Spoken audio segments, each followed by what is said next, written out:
President Donald Trump believes the government knows what the UFO drone mystery is all about. A New Jersey sheriff declares mystery drones are highly sophisticated, very large objects that avoid detection and move at rapid speeds. The New York governor is among political officials demanding answers from the Biden White House on the growing number of mystery drones that are being witnessed. Mystery drones fly over Wright Patterson Air Force Base and led to its airspace closing down for the night.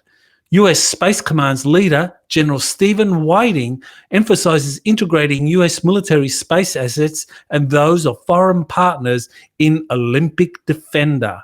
Thailand becomes the 51st nation to sign the Artemis Accords. Representative Nancy Mace says mystery drones could be aliens. These stories and more on Exopolitics Today, the Week in Review. You're listening to Exopolitics Today with Dr. Michael Salla, your source for the uncensored truth regarding the human, extraterrestrial, global, and political agenda. Click the like button and subscribe to this channel. And now, here's Dr. Michael Salla. Welcome to the December 21st edition of Exopolitics Today, the Week in Review. Today is the official solstice, the winter solstice in the Northern Hemisphere, and the summer solstice in the Southern Hemisphere. So depending on which hemisphere you're on, it's either going to be the shortest day of the year or the longest day of the year. So let's begin this week's Week in Review. We are going to be looking more at the drone issue. There's been a lot of interest that really has captured worldwide interest.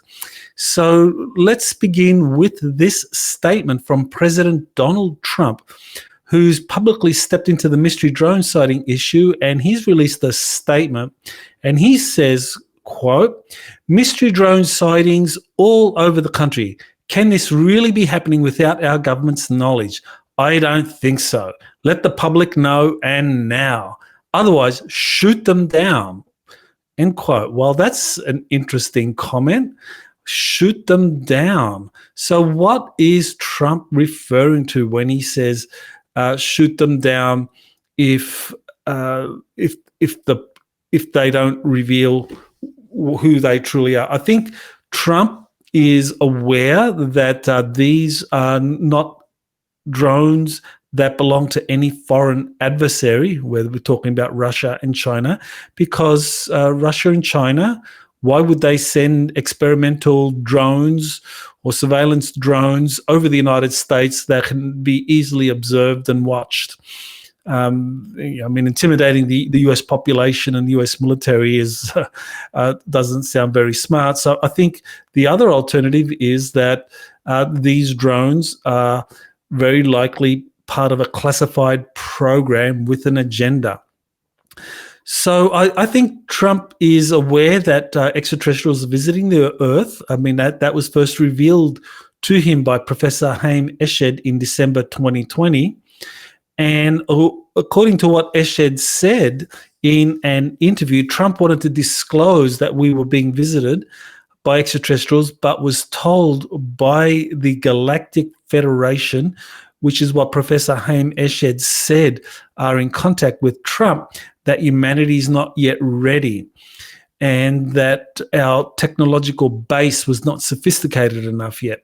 So if Trump wants to make a deal with the Galactic Federation, he would really not start shooting down UFOs that he thinks were belonging to the Galactic Federation or other advanced extraterrestrial species. So I don't think when he was talking about shooting them down, he had in mind that they would start taking down spacecraft that belong to extraterrestrials.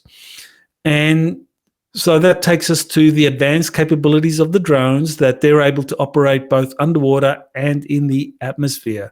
So they really are trans-medium devices. Now that's important because conventional drones, they can operate quite well in the air, but they are not capable of submerging. In fact, there's no known craft that is capable. I mean, you do have seaplanes that can land on the water and take off on the water, but you do not have any kind of craft that can emerge out of the water. That is, it has the capability of traveling underwater and also traveling through the air. So that would be a transmedium craft of some kind. And that is not something that conventional military has developed. Now, that's where we are getting into the kind of highly classified advanced aerospace programs where those kinds of transmedium devices could be built.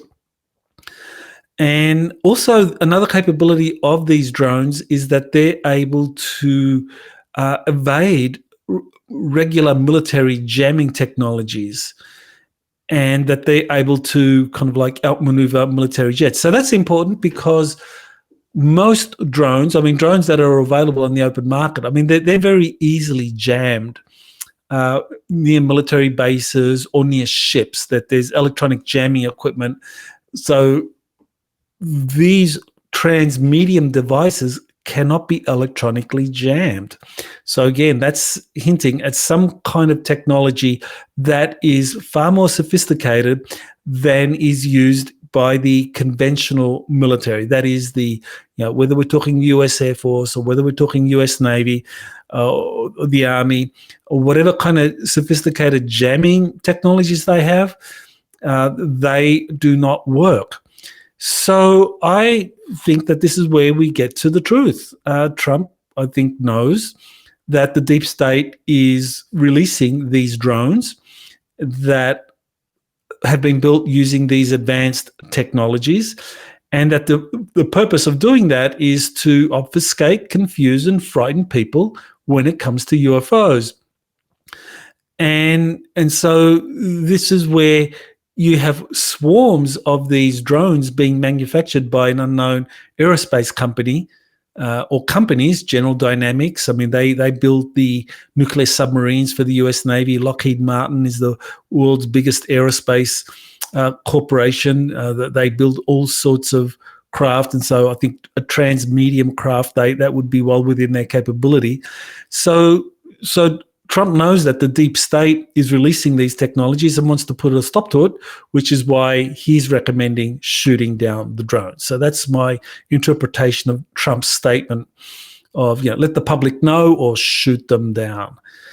Okay, so here we have something that addresses a prediction, or let's say an analysis of something called webbots that Cliff High has been talking about for a couple of decades now. Now, Cliff High never releases the actual data of the webbots that he is citing, and that's a kind of weakness of his analysis, I think. That if these webbots are so accurate in predicting future global events, why isn't that data being made available? Why do we only have Cliff High's word for it? Because, I mean, he's made a lot of predictions that haven't turned out, some predictions that may have partly turned out. So it would be really good to be able to look at this webbot data that is never released, but nevertheless, he does get a lot of public attention. So it's worth looking at what he's saying and whether or not current events are supporting what he says. So his prediction that has gathered a lot of attention now is that he said 39 days after the Trump-Rogan interview that he observed some kind of spike in the webbots when it comes to particular search terms that indicated some kind of rise in UFOs, drone sightings, and so forth, and that this would eventually become a shooting war involving drones, UFOs, military jets, non-human intelligence, etc. Here is the video analysis that this particular podcaster, Michael Lofton, as I recall, he is giving a breakdown of Cliff High's prediction, and the track record in analyzing webbot data. So it is a very interesting video. The Michael Lofton show. This genius predicted the drone invasion. What's really going on? So I think this is where credit has to be given to Cliff High, because he did start talking about a surge in drone sightings back before the Trump election. This is before the Trump-Rogan interview, that Cliff High was predicting some kind of surge in drone sightings that would occur 39 days after the Trump-Rogan interview. And so, I mean, some can even date this prediction further back to 2009, but we don't need to go there, because I think it's enough that Cliff High did make a prediction about drones being sighted in increasing numbers, and that has panned out to his credit, and this is why he's getting a lot of attention. Now, this is the video interview that you can actually see Michael Lofton analysing what it was that Cliff High had to say. So I think it is very important that we keep in mind that according to Cliff High and his interpretation of webbot data that he hasn't publicly released, I mean, these sorts of things should be open source, but they haven't. So we only have Cliff High's word for it, that the data is showing, the webbot data is showing that there's going to be some kind of what he describes as a melee, a battle between UFOs, different groups of UFOs or drones, and also military jets being involved in all of that. So we'll see if that pans out. It will be very interesting if it does. Here is, I think, a very interesting comment by a New Jersey sheriff that shares some important details about the capabilities of these mystery drones that were reported by local law enforcement. And he said that these drones were highly sophisticated, very large objects that could avoid detection and move at rapid speed. Okay, so let's hear what this New Jersey sheriff had to say. I'll certainly invite the National Security Advisor to come to New Jersey, visit us, and listen to some law enforcement and his own naval personnel at Naval Weapons Station Earl here in my county, and speak with them, because these are trained eye professionals. We get that some people may be calling in manned aircraft, but at the same token, you can't have members of the state police, county and local law enforcement, trained personnel from the Picatinny Arsenal and Naval Weapons Station Earl, 2 military installations here in New Jersey, calling it what it is, right? The highly sophisticated, very large objects that avoid detection, have their lights turned on and off, move at rapid speeds. That is what it is on the ground here. I'll certainly... Okay, so there's this New Jersey sheriff that is commenting on the capabilities of the drones. And he's saying that these are very large objects, the size of cars, and they can move very, very quickly. And he really is trying to kind of emphasize that this is nothing to be frightened about. But nevertheless, these drones do display this kind of behavior where they can avoid detection, move at rapid speeds. And local law enforcement is not being able to find out what they are all about. The New York governor is now among the political officials demanding answers from the Biden White House on the mystery drones and the UFOs that are being witnessed. So will the Biden administration react? They haven't so far. Will they do nothing or issue shoot-down orders? So far, at a White House press briefing and also at a Pentagon press briefing, they've acknowledged that the drones are real, that they are behaving, in a way that is is something that is getting a lot of public attention and the attention of local law enforcement and so forth and the FAA, but that they're not a national security issue. So it's a pattern that the public officials are saying the drones are real. It's something we need to be aware of, but they are not a national security threat. So they're real, nothing to be afraid of, nothing to panic over, but they are a national security concern. So very interesting, not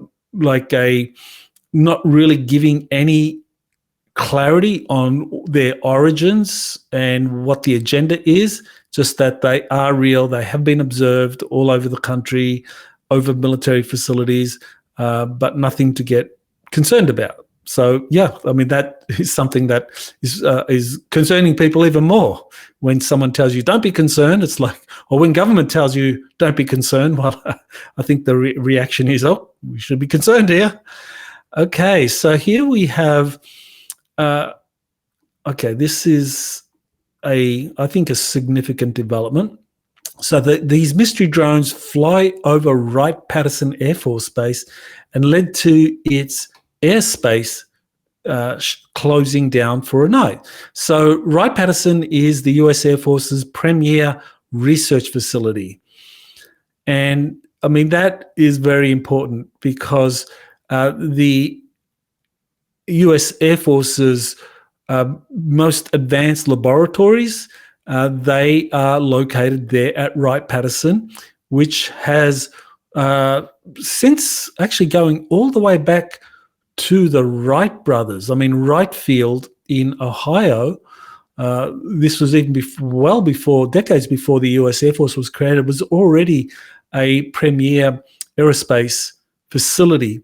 And ever since that time, the US Air Force has done its cutting-edge analyses and research and development of foreign technologies at Wright Patterson. So when I mean foreign technologies, I mean aerospace technologies that have been retrieved not just from foreign powers, whether we're talking Nazi Germany during the Second World War, whether we're talking about Russia or the Soviet Union during the Cold War, but also from extraterrestrial spacecraft, that they've been taken to Wright Patterson. So it's very interesting and significant that Wright Patterson is a place where the drones have been flying over, and that these have not been brought down through the electronic jamming mechanisms used by the US Air Force. And because the Air Force has not received orders to shoot them down, that means that they just watch them fly over, and they kind of like shut the base down.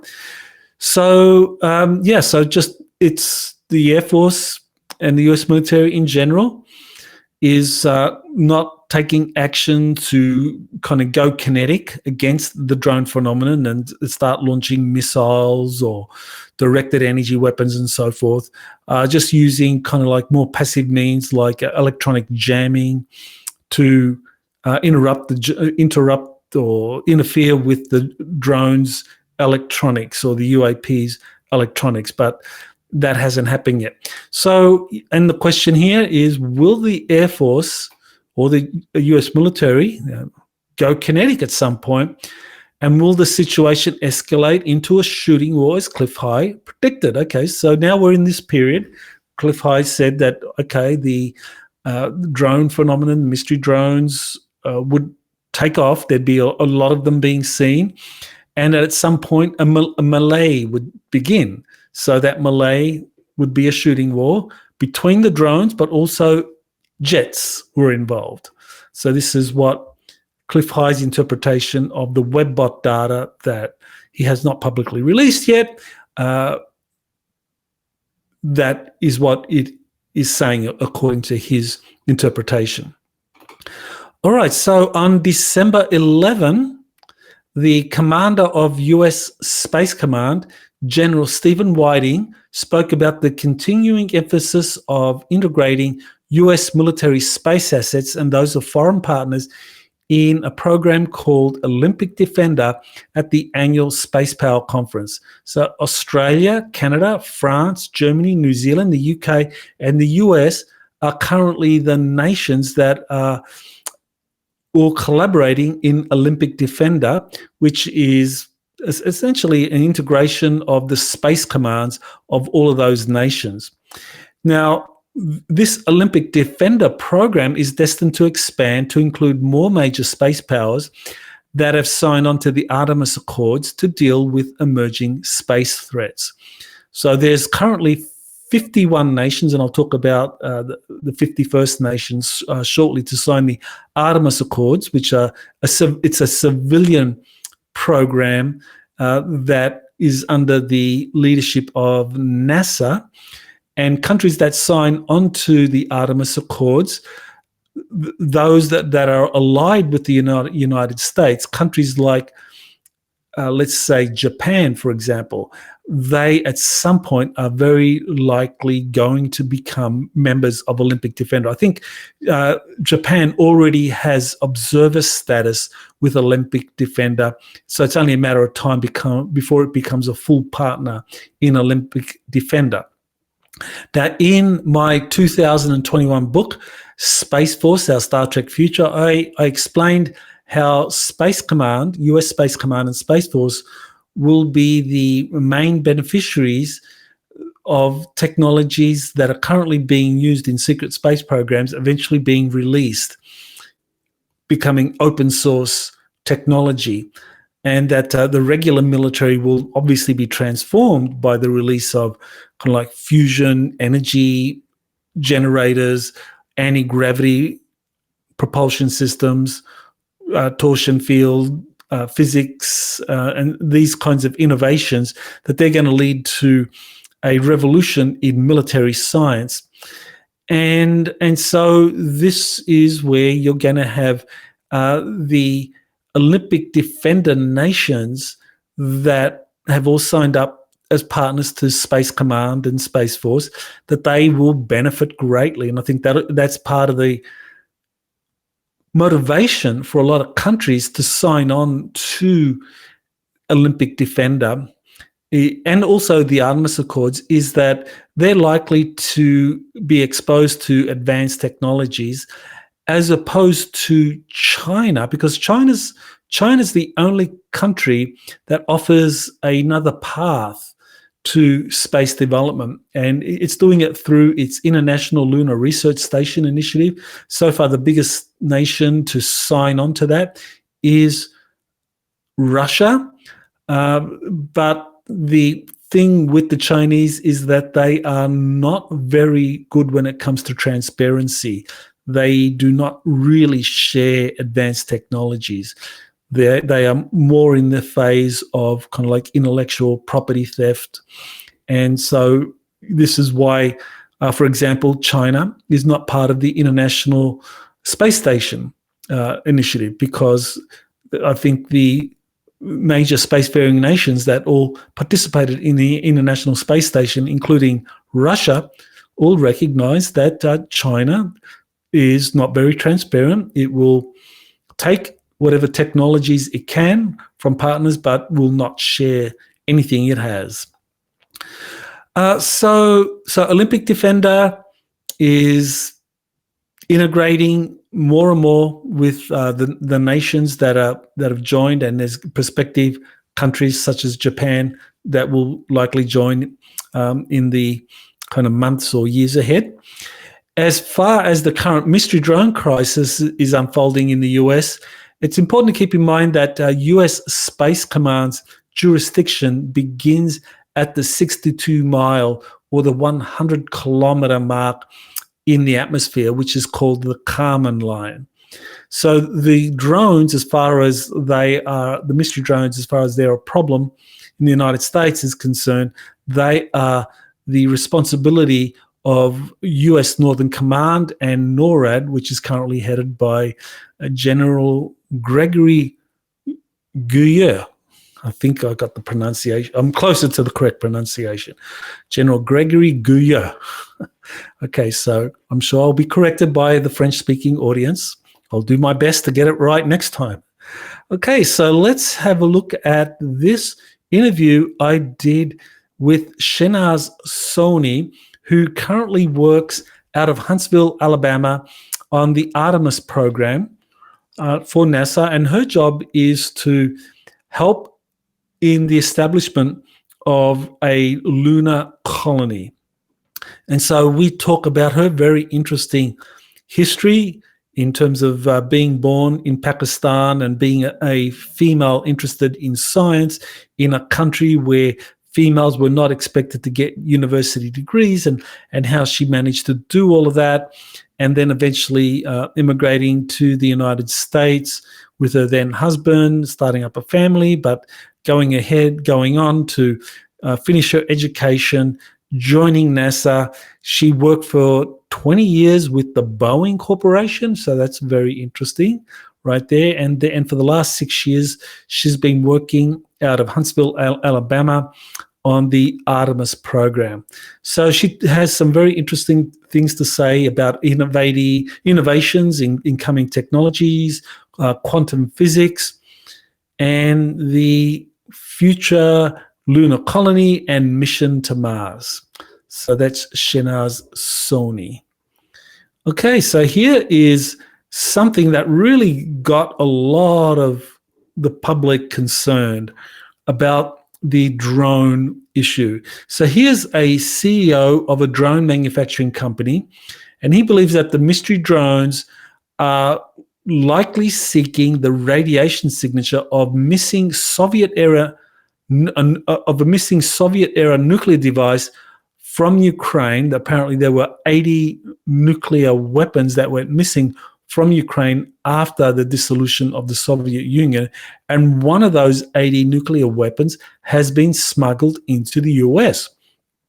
So this is a plausible explanation, I think, for why some, and I emphasize some, because there's more than just drone activity happening right now. I think I have spoken in the past about an increase in UFO sightings that are related to extraterrestrial visitors, whether we're talking about their spacecraft, whether we're talking about orbs that they send, that in a way the orb is the equivalent for extraterrestrials to what a drone is to the US military and civilians. The US military and civilians, they will send up a drone to gather intelligence and monitor things. Whereas the extraterrestrials, they will use orbs to do that, so that they are unmanned devices. But in some cases, the orbs can carry the consciousness of someone that is observing from some other location. So really, when we're talking about the UFO activity that's happening now, not all of them are drones. Whether we're talking mystery drones that have been secretly built by manufacturers such as General Dynamics or Lockheed Martin, but some of them will be orbs and similar spacecraft related to extraterrestrial visitors. So if this drone manufacturer is correct, then it does explain the puzzling behavior of the US military, that they apparently are doing nothing to bring down the drones other than saying or claiming that we are using kind of like non-kinetic methods to take them down. But this actually would explain why these drones are able to fly in airspace near major military facilities or over major military facilities without any real effort to bring them down, apparently, because they're looking for something. And that is an explanation that I think has a lot of people wondering if this is isn't close to the truth. That some of these drones, the swarms of drones that are out there in New Jersey, Ohio, other locations, New York, that they are looking for some kind of missing nuclear device or something that is emitting radiation that could be used for some kind of terrorist attack on the United States. So this is a very interesting clip. I mean, it runs for 9 minutes. I don't want to play the whole thing for you. It's well worth listening to it. And you can just go to my Twitter feed, x.com/Michael Sala, and you can see that in my feed, that particular interview. So President Trump's frank disclosure that the government knows what's going on with the mystery drone raises some interesting reasons why Biden is not revealing what's going on. So let's see what is said here. Okay, so this is a story on President Trump saying that he doesn't. This is a story about President Trump saying that he doesn't know what the drones are. So let's see if I can just play this for you. Can you comment on the drones that are flying around New Jersey ports? It seems like the American people have a big disconnect. The government knows what is happening. Look, our military knows where they took off from. If it's a garage, they can go right into that garage. They know where it came from and where it went. And for some reason, they don't want to comment. And I think they'd be better off saying what it is. Our military knows and our president knows. And for some reason, they want to keep people in suspense. I can't imagine it's the enemy, because if it was the enemy, they'd blast it out. Even if they were late, they'd blast it. Something strange is going on. For some reason, they don't want to tell the people, and they should, because the people are really, I mean, they happen to be over Bedminster. We should know they're very close to Bedminster. I think maybe I won't spend the weekend in Bedminster. I've decided to cancel my trip. Okay, so there you have President Trump talking about the mystery drones and giving his reasons for why they are not being shot down, and the government knows all about them. So, here's some of the reasons or some of the speculation for what's going on. The mystery drones are looking for nuclear radiation for a nuclear device smuggled into the US. I already just discussed that. The mystery drones were built by US aerospace companies wanting to distract from non-human intelligence that are increasingly revealing themselves. So here, this is the explanation that I have heard from a number of contactees, that these drones are emerging because extraterrestrial spacecraft are coming out in larger and larger numbers. And they're doing that because they want to reveal themselves to the American public and end the secrecy system. And what the deep state is doing is that it is releasing its advanced drone technologies to distract from the non-human intelligence UFOs that are being seen all over the place. So the mystery drones, the ones that are actually drones as opposed to those that are actually extraterrestrial spacecraft or crypto-terrestrial spacecraft, because we mustn't forget that there are advanced civilizations both under the earth and at the bottom of the oceans that actually do have transmedium technologies that can fly through the water or fly out into the air and into space. And finally, the mystery drones are part of a false flag operation designed to start or escalate a foreign war. So this is where you get some people saying, well, the drones, they are from Iran. No, the drones, they're from Russia. No, the drones, they're from China. So some people are actually making that case and trying to get the US Congress and the Biden administration to identify the drones with some other country performing some nefarious activities that could be used to start a foreign war. And the most likely target would be Iran, because with the the successful takedown of the Syrian regime, now the military intelligence cooperation between countries such as the US, Israel, and Turkey, they are turning to a country like Iran.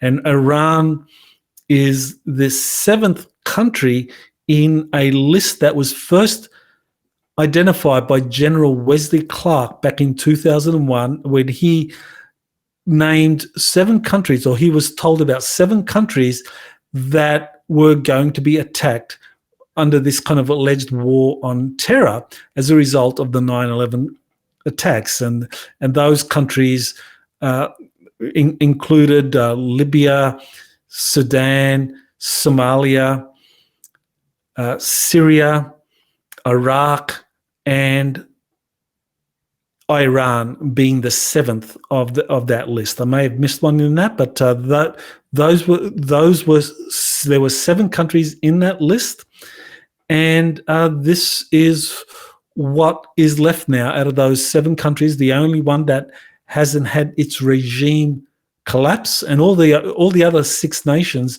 are all in different states of turmoil, is Iran, and that seems to be the target, I think, of the deep state, both in the United States and Israel. So, yeah, that raises the question: is the mystery drone phenomenon going to be used to launch a false flag operation that could justify a foreign war? And that kind of could lead to this kind of melee that Cliff High says that the web bots predicted, or his analysis of the web bots predicted. So we'll see. Okay, so here we have Thailand just became the 51st nation to sign the Artemis Accords. Now, interestingly, Thailand has also signed the China-led International Lunar Research Station Initiative.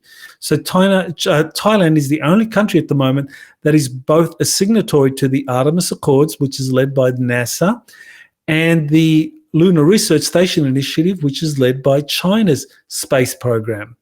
Now, while both of these programs, these international space cooperative agreements, have very similar provisions, China's lacks any commitment to transparency. So as far as China is concerned, signing onto the International Lunar Research Station doesn't mean you're going to have access to China's most advanced technologies. You're just going to be a partner, and China will partner with you, and it will not share its technologies or its most advanced technologies, but it will spy on you. Whereas with the Artemis Accords in the United States does have a commitment to transparency. It will share some of its most advanced technologies. And I think what this kind of like ultimately boils down to is that when it comes to space programs, especially secret space programs, is that the United States is a much more mature nation when it comes to developing, implementing, and hiding secret space programs. It has multiple levels of secret space programs, and it knows that it could offer or dangle carrots to other nations, other major nations, to sign on to something like the Artemis Accords. Like Thailand is kind of like they could sign on, and the United States could dangle some kind of space technologies before the Thais that would attract them without revealing its deepest or most advanced technology. So the United States is pretty mature in that regard because it has a kind of range of technologies at different secrecy levels, compartmentalized levels, that it can share some of those, but while keeping the bulk hidden.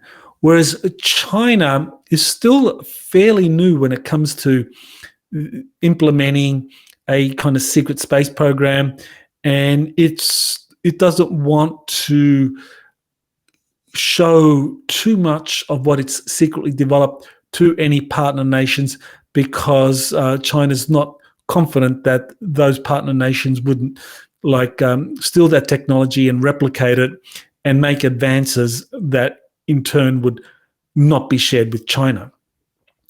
Okay, so currently it's possible to be a member of both the Artemis Accords and of the International Lunar Research Station Initiative, but that's unlikely to be the case in the future due to China's hegemonic potential in space affairs, as outlined in a 2019 Space Futures Conference report.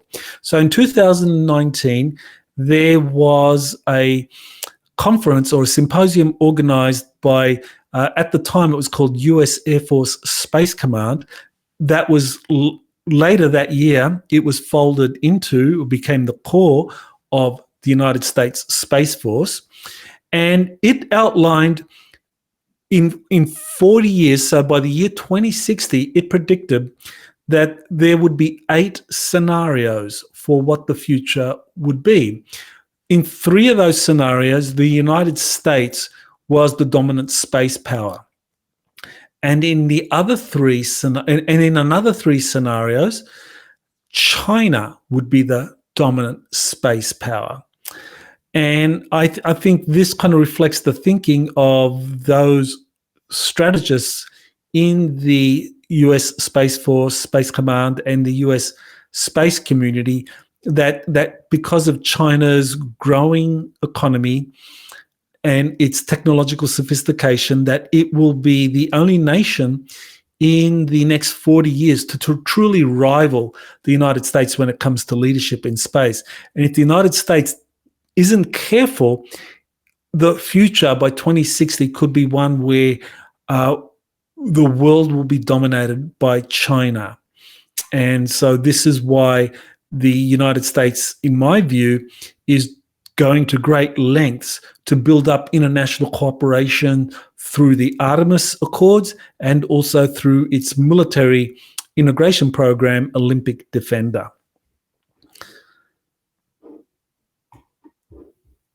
And I think, so in the future, countries like Thailand will have to make a choice whether they're going to work with the United States or China in future space activities. Okay, so here is mystery drones have appeared over Camp Pendleton and other US military bases, including Hill Air Force Base in Utah.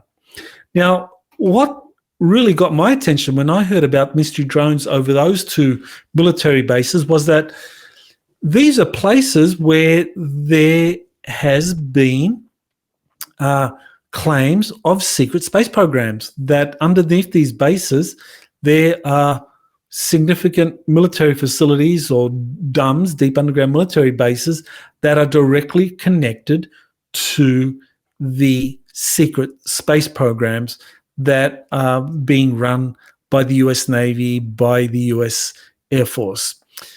So Camp Pendleton is a Marine facility, and apparently that is actually used as a recruiting center for getting personnel to join on to the Navy's Solar Warden space program. So Camp Pendleton, that has been mentioned by people such as Randy Kramer and Michael Gerloff, both of whom were recruited when they joined the US Marine Corps. And I've heard other Marines having similar stories of being approached and asked if they wanted to join a space program where they would serve for 20 years and then would be returned back with their memories wiped and with, all these alleged benefits, which never happened. And then you have Hill Air Force Base, which is a US Air Force facility, and that also has an underground military facility there where you have some craft belonging to the Air Force's secret space program. So I thought that was very interesting that the drones are flying over these facilities that host the secret space programs. And also I mentioned Wright Patterson Air Force Base, that also has had these drone incursions, and that also has significant underground facilities that are related to secret space programs, because this is where the Air Force does its premier research and development on advanced aerospace technologies. So is that coincidence? I don't think so. I think there's a reason why the drones, and again, are these drones or are these extraterrestrial spacecraft? We're talking orbs and so forth, flying over the military bases in Camp Pendleton. I mean, I doubt that they would be looking for some kind of nuclear device that was smuggled into the US over Camp Pendleton or into Camp Pendleton or Hill Air Force Base. Similarly, Wright Patterson Air Force Base, I imagine that would not be the kind of place where a nuclear weapon would be smuggled. So whatever drone activity is over there, there's some other agenda at play. Okay. So I think I already talked about this New Jersey sheriff who shares important performance capabilities of mystery drones. Okay, the New York governor is among political officials asking the White House. Okay, I've already covered these stories. Let me come back. All right, here we go.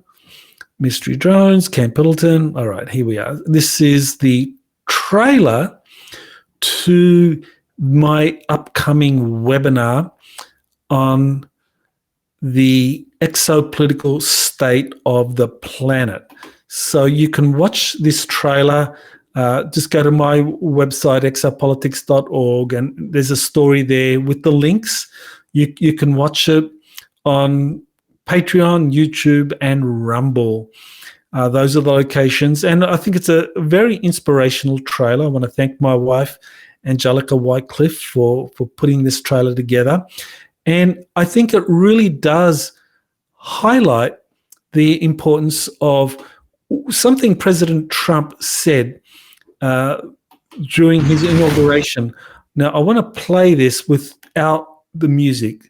Let's see if I can get this playing. Okay, here we go. So I want to just play this for you because I think it really summarizes where the United States is going under Donald Trump and why it was that his election in 2016 was such a threat to the deep state. So let me play this clip. We stand at the birth of a new millennium, ready to unlock the mysteries of space, to free the earth from the miseries of disease, and to harness the energies, industries, and technologies of tomorrow. Okay, so there you have it. I mean, that's the key. Donald Trump, at the beginning of his presidency on January 20, 2017, during his inauguration speech, he was very clear that his administration was going to seek to harness the energies, industries, and technologies of tomorrow. And what that meant was that he was going to, I believe, declassify or release the more than 6,000 patents that have been held up under national security orders under the US Patents and Trademarks Office. This is the only way you can do it because companies such as Lockheed Martin, Northrop Grumman, General Dynamics, and so forth, I mean, they've developed all of these advanced technologies going all the way back to the 1940s and 50s when they got their hands on some of these retrieved flying saucer craft. And so they've reverse engineered all these craft, and they have built these for different companies or different space programs. And there's no way that they will ever declassify those because they regard those as proprietary. So it's like we, open society, we need to reinvent the wheel.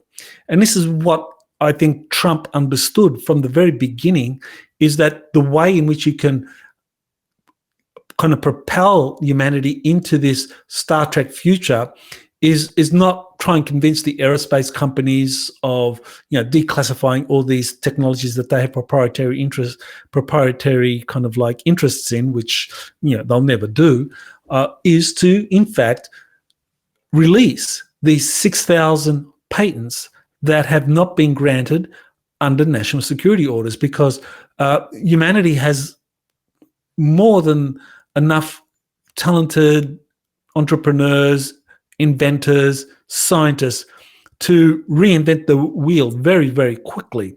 And so this is what Trump tried to do. He was stopped.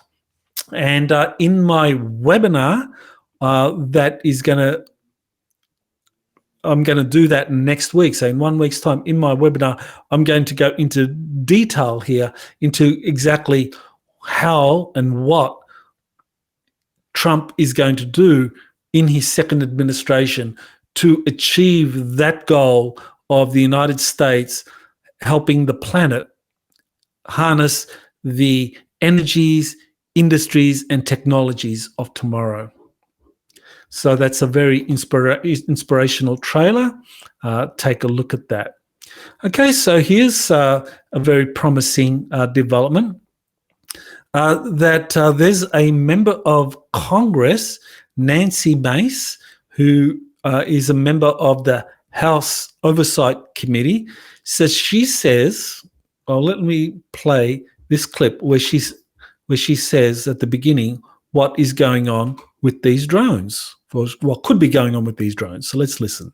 My concern is if it's not craft from outer space, because I think that has to be on the table. That has to be an option. Is it our technology, or is it Russia or Iran or China? Is there someone who's winning the arms race, and are we behind? Because my question is about national security. And I hope that it's us. I hope that it's not our adversaries or something from outside the universe, because I have real concerns that, like, if these drones are from Iran or China, like some of the rumors have been, I pray that they're ours, but we should also know why they're out there. Like, are they looking for radiation? Are they looking for a missing nuclear warhead? Like, we deserve to have some answers here because people are scared. My concern. Okay, so there you have Nancy Mace raising the possibility that these drones, or these UAPs, I mean, that's what they are, even though the legacy media is all describing them as drones, and that's kind of like shaping the narrative to bring about a conclusion that is in the interest of the deep state.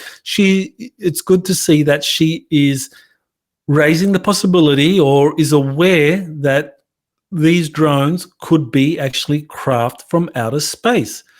So that is an explanation. So importantly, I think that the drones are both, that they're both, you have these spacecraft, manned spacecraft, extraterrestrial spacecraft. You actually have orbs from these extraterrestrial spacecraft.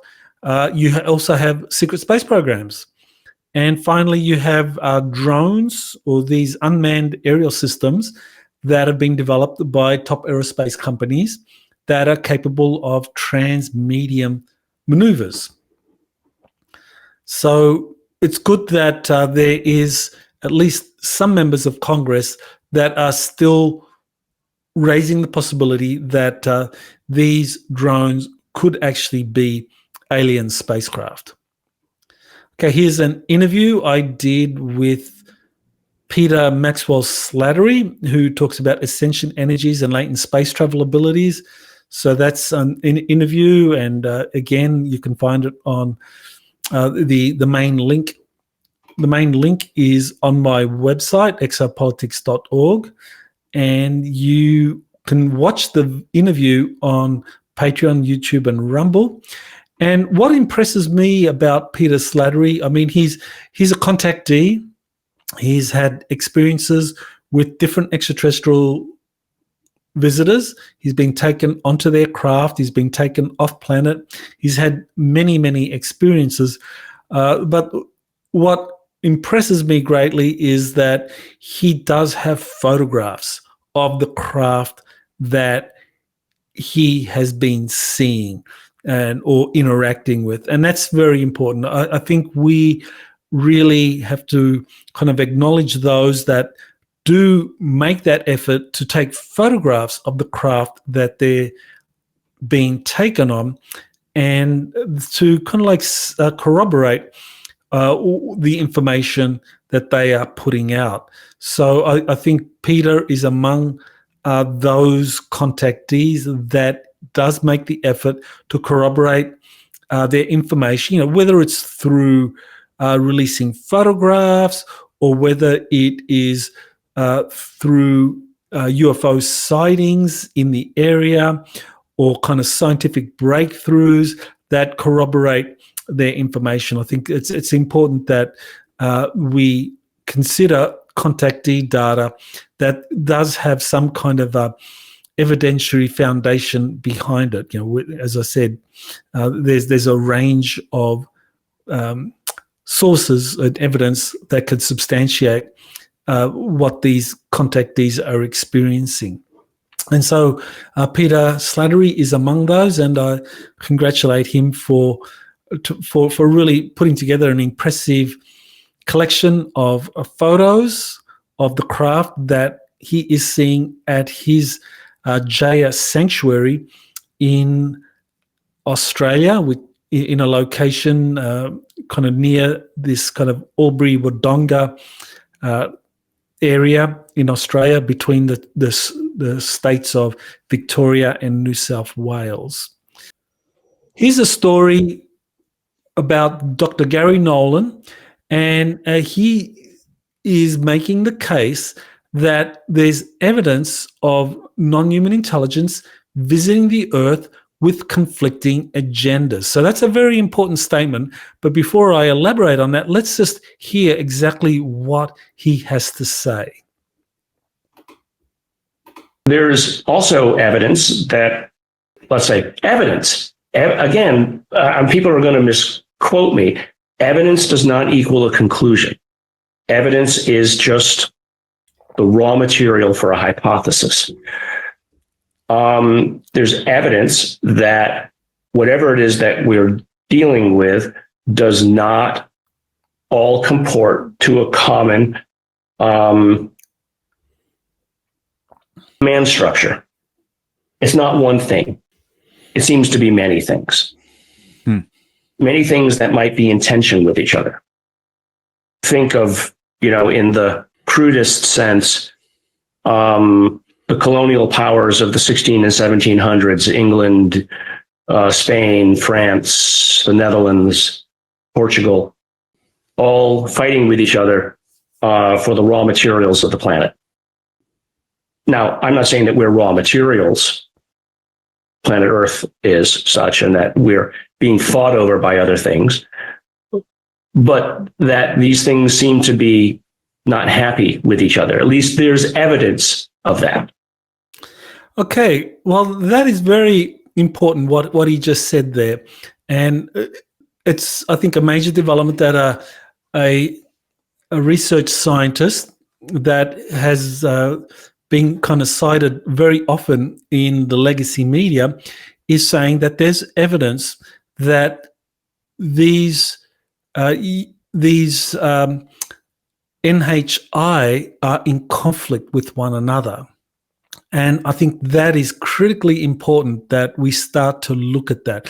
And I think he made the correct analogy that if you looked at the colonial era, whether it was in the 1700s, 1800s, you had the different colonial powers, Portugal, Spain, England, France, being in competition and sometimes going to war with one another in terms of achieving dominance over different territories on Earth.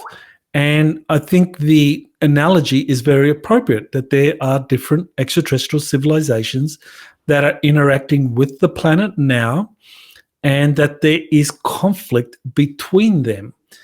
And this is very important because, when we're talking about the evidence of these conflicting agendas, I mean, there's different sources of evidence for that, but probably the most credible, or certainly the most voluminous, evidence are the testimonies that have been brought forward by thousands of experiences about extraterrestrial behaviors and agendas that appear to be in conflict. So we have many, many accounts from experiences, whether we're talking about contactees, whether we're talking about abductees, talking about different types of extraterrestrials.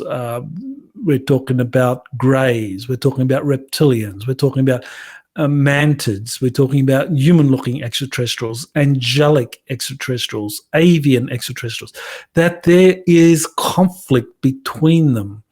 And I think this is very important, that that there's a kind of maturation in this field of research that is emerging now, and over non-human intelligence. There's a lot of UFO or UAP researchers that want to focus exclusively on the kind of nuts and bolts. Oh, well, there's this light source up there that was captured by video. We want to analyze that we actually start to look at the experiencer reports. And I think this is what Dr. Nolan is referring to. I could be wrong. Maybe he had some other idea of what evidence is suggesting that NHI are visiting Earth with conflicting agendas. But I think, in my view, that there is really a massive amount of evidence in the form of eyewitness testimonies of people who have directly interacted with different extraterrestrials who are in conflict with one another. And so this is where we get the field of exopolitics. These conflicting agendas take us directly into the realm of exopolitics, because we're talking about agendas, we're talking about behaviors of extraterrestrial visitors to Earth. And this is where exopolitics comes in. That's exactly the discipline I helped establish back in 2001 when I got involved in this field. And so this is something that is increasingly going to become important as more and more researchers understand that there is significant evidence about different extraterrestrial entities out there that have competing or even conflicting agendas.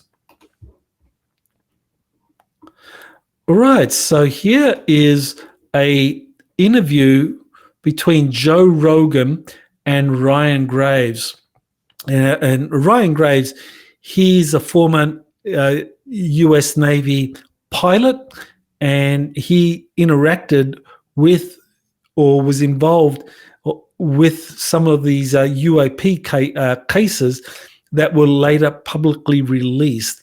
And that got him interested in the UAP phenomenon. So this interview went for about 3 hours. It's quite a long one.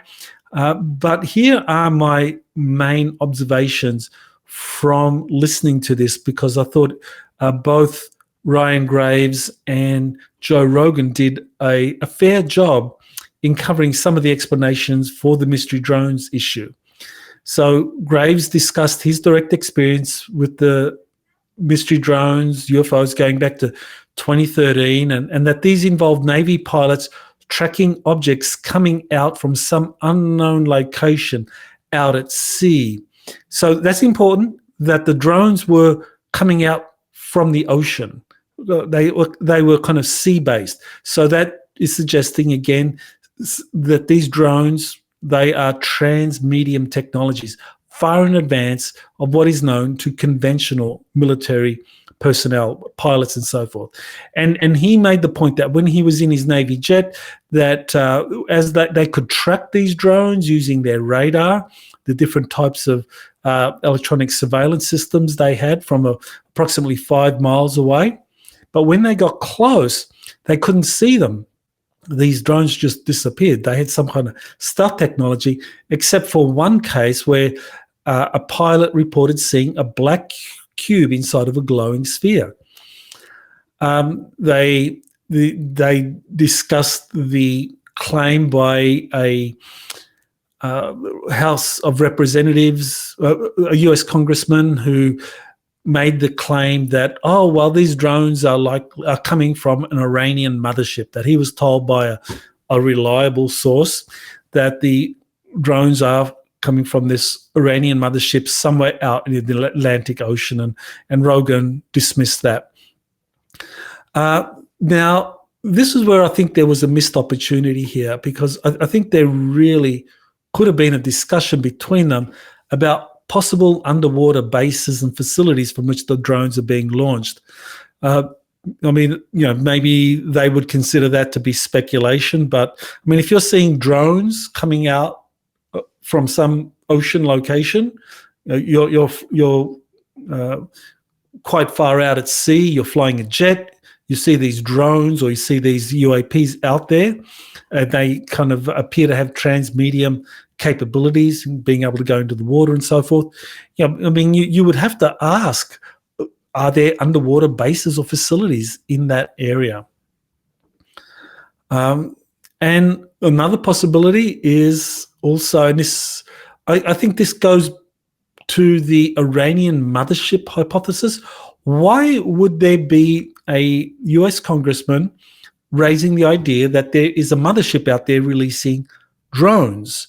Well, I think it was rightly dismissed because people would say, well, that's so ridiculous. How could there be? But maybe this was part of a disinformation campaign, because if people associate kind of motherships releasing drones with this kind of claim of Iranian mothership releasing drones, they think, oh, that's ridiculous.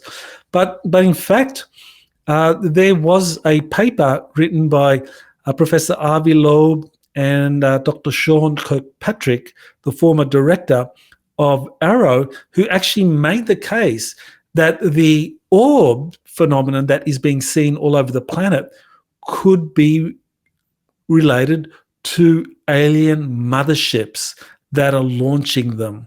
So that is another possibility that needs to be considered. But they didn't go there. The second observation is that Graves pointed out that the UAPs, the drones, they've been able to evade all efforts at electronic jamming and other non-kinetic efforts to bring them down by the US military. So again, this points to a highly sophisticated technologies that exceed what is publicly available to the regular military services and the general public. So when we look at the fact that the drones, there's no kinetic means being used to bring down the drones, that shows that government military officials know more than what they're revealing, which is exactly what President Trump himself confirmed. My third observation, okay, so Ryan Graves, he cast doubt on the idea proposed by this drone manufacturer that these drones are seeking radioactive material associated with a missing nuclear device smuggled into the US that originated from a missing 80 nukes from Ukraine after the dissolution of the USSR. So Ryan Graves says that essentially that the heights at which the drones are flying would make them ineffective detectors of nuclear radiation. But that makes a pretty big assumption that the detection system of these drones are not as advanced, are similar in technological development as what are publicly available. So in terms of publicly available detection systems for nuclear radiation that could be placed in a plane or helicopter to look for nuclear radiation signatures, gamma rays and so forth,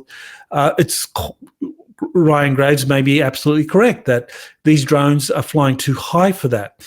But I think that because the drones themselves display a technology which is decades ahead of conventional drone technologies. I mean, these drones are transmedium devices. So I think that it's very possible that these nuclear detection systems could actually be part of what some of these drones are doing. Okay, so my fourth observation, and I thought this was a really kind of astute observation by Joe Rogan. He discussed his idea that the drones are controlled or built by the US military government to prepare the public for the eventual disclosure and arrival of extraterrestrial visitors in the near futures. He says that the drones and UFOs are being sent in the sky in large numbers to psychologically prepare the public so it becomes commonplace to see large numbers of UFOs, so that when the ETs do arrive, the public won't panic and there won't be a societal breakdown. I think this is a very astute observation in terms of kind of mass psychology, that if the general public is introduced into a phenomenon that is very unfamiliar, like the sky being filled by hundreds or even thousands of very large craft that are not regular civilian kind of airline jets just hovering stationary over major rural or major urban centers, that would freak a lot of people out. But if you have a period of time, several years, where the public gets used to seeing lots of these objects floating in the sky that are just hovering, and they're up there for hours, and they're kind of large, then the public will get used to it. And after a while, they'll become pretty nonchalant about it. So if and when you go from like car-sized drones or UAPs hovering for hours and hours above major population centers to then extraterrestrial spacecraft arriving and hovering for hours, it's not going to freak people out, because they'll say, oh yeah, we went through this with the drone phenomenon. So I think Rogan's hypothesis helps explain part of what's currently happening. Now, this is where we get into what different extraterrestrial contactees are saying, and I've been working with quite a few of them. JP is an extraterrestrial contactee. Elena Danan is. George Cavassalis is another. Alex Collier and Jean-Charles Moyen. There are a number of extraterrestrial contactees. And I think that the information I'm getting from these contactees is that the deep state is sending all these kinds of drones into the night sky, not because they want to prepare people for the arrival of extraterrestrial visitors, which is what Joe Rogan was proposing. I think it's the opposite. The goal is the reverse. The goal is confuse and distract people from ET showing up now and delay indefinitely any official disclosure announcement. Many of the UFOs being seen are extraterrestrial craft here to reveal themselves, and the deep state is desperate to hide this fact. So what we're seeing up there is a lot of orbs, some more and more extraterrestrial spacecraft that are being photographed and videotaped by the general public, and the deep state decides, okay, we got to muddy the waters. Let's release our fleets of drones just to kind of like confuse people, distract people from all of this, and we'll make them think that it's something else, whether it's Iran, whether it's Russia, whether it's some kind of missing nuke. We'll distract them, confuse them, put them into fear, and we'll kind of delay the thing. We'll delay the process.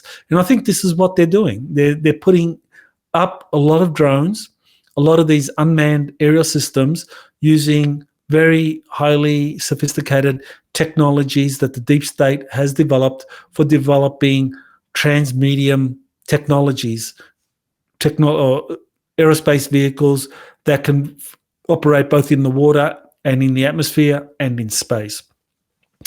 So overall, I thought the interview between Rogan and Graves was very thoughtful. It had a lot of good and valuable insights. Both have a lot of information that I thought was very helpful, but it shows the limitations of trying to understand the UFO UAP issue without taking into account what extraterrestrial experiences and contactees are being told.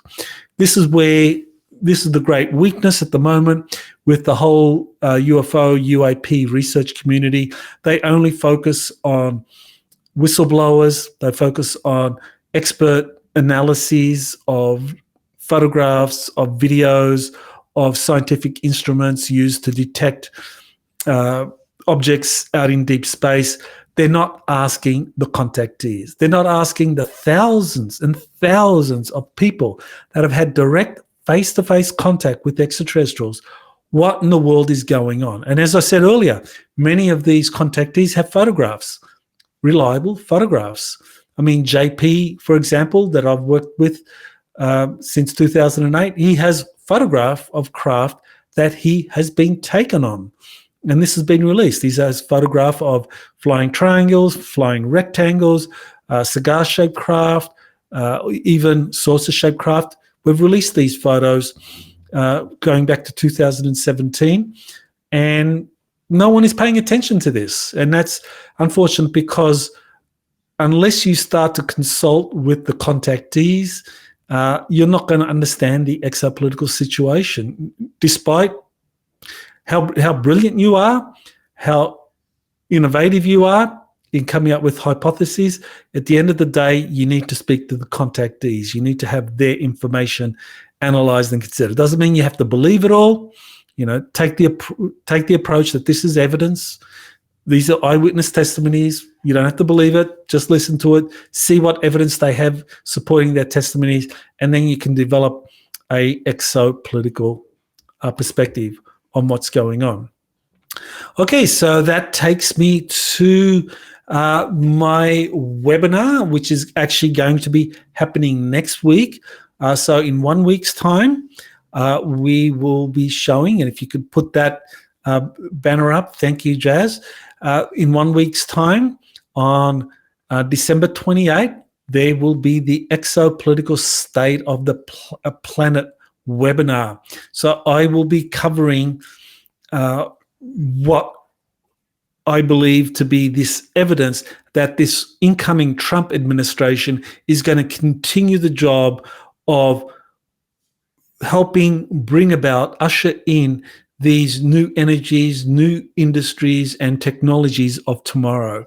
That is what the Trump administration is going to do. That's why Elon Musk has been elevated into this kind of like leading position within the Trump administration. I think that there's going to be a continuation of the communications that President Trump had with the Galactic Federation. This was something Haim Eshed talked about, and I think Trump will continue to work closely with the Galactic Federation. And I think this is part of what is happening now, that there is a disclosure plan unfolding. It has been delayed. Definitely there has been significantly delays due to the deep state kind of withholding technologies. So in the webinar, I'm going to be having Elena Denham and JP appear on a panel. So there'll be a 2-hour presentation that I do, presenting this history, a lot of the data, a lot of the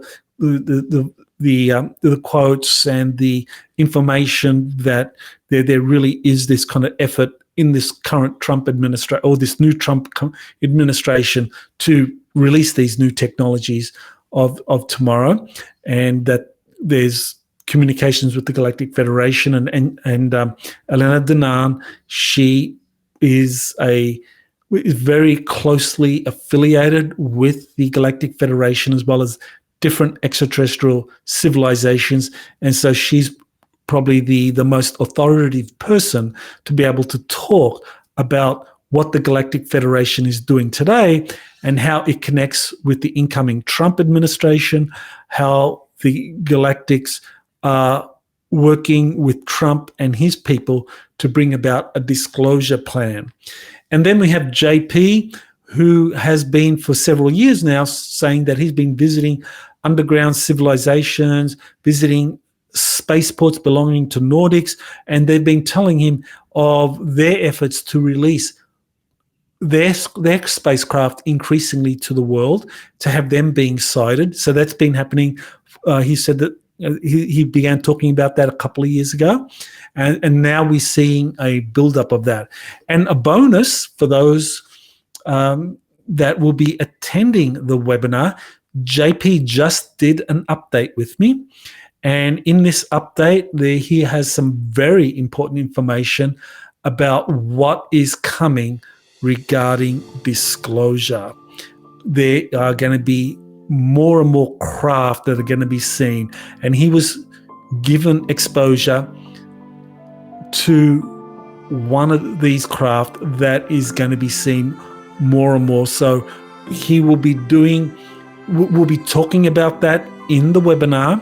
So that will be followed the next couple of days by a update, which first gets released on Patreon and then eventually a few days later on YouTube and Rumble.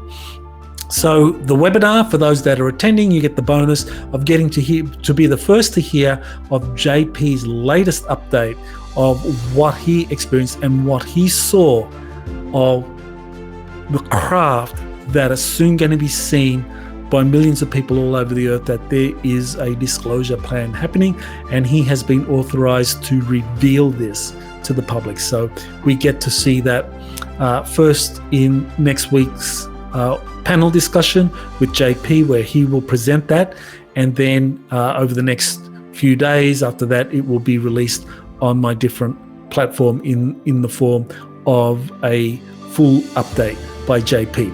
So that's it. I want to thank you all for watching this, and I want to especially thank my Patreon subscribers for supporting my research and supporting these continued programs, Exopolitics Today, Week in Reviews, and of course all the interviews I do. I really appreciate that. So thank you, and I look forward to talking to you next week. Aloha. You have been listening to Exopolitics Today with Dr. Michael Salla. Please remember to like, share, and subscribe to this channel. Join or start a conversation in the comments. Take the time to explore the vast library of best-selling books, webinars, and podcasts by Dr. Salla. Visit exopoliticstoday.com.